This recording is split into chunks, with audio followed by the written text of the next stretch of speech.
অর্জুন কৃষ্ণচূড়ার কথা। মান্দাক্রান্তা সেন। অর্জুন গাছ একা ছিল ওই মাঠে, আর্য পুরুষ আভিজাত্যের দম্ভ, নতজানু হলো সব গাছ তার কাছে। এইটুকু শুধু কাহিনীর শুভারম্ভ। কোথা থেকে এলো কৃষ্ণচূড়ার বীজ?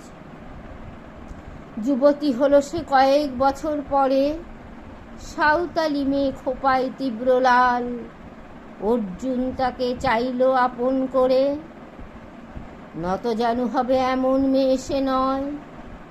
বসন্তে সে তো একাই নিজেই সাজে, আর্য পুরুষে আসক্তি নেই তার, ব্যস্ত আছে সে ফুল ফোটানোর কাজে।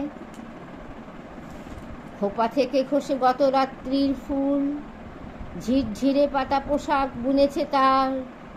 অর্জুন সে যে আর্য পুরুষ, ভাবে সব সুন্দরে একা তার অধিকার। অর্জুন গাছ চেয়ে দেখে দূর থেকে, কৃষ্ণচূড়ার হৃদয় ঝরছে রোজ। রূপ দেখে তার ধাঁধায় দুখানি চোখ, ভাবে কবে পাবে ওই হৃদয়ের খোঁজ।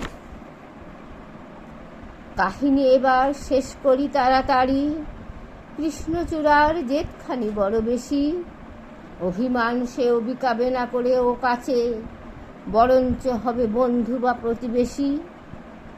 যদিও কাহিনী এমন সহজ নয়, অর্জুনে শুধু বাকল ঝরেছে ঝড়ে। সাঁওতালি মেয়ে রক্ত ঝরাতে জানে, আর্য পুরুষ হার মানে অন্তরে।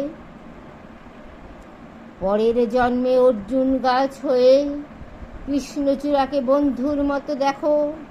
আমাকে চিনতে ভুল করো না হে বরিজু, রক্ত ঝরালে বাকল খসিয়ে ডেকো।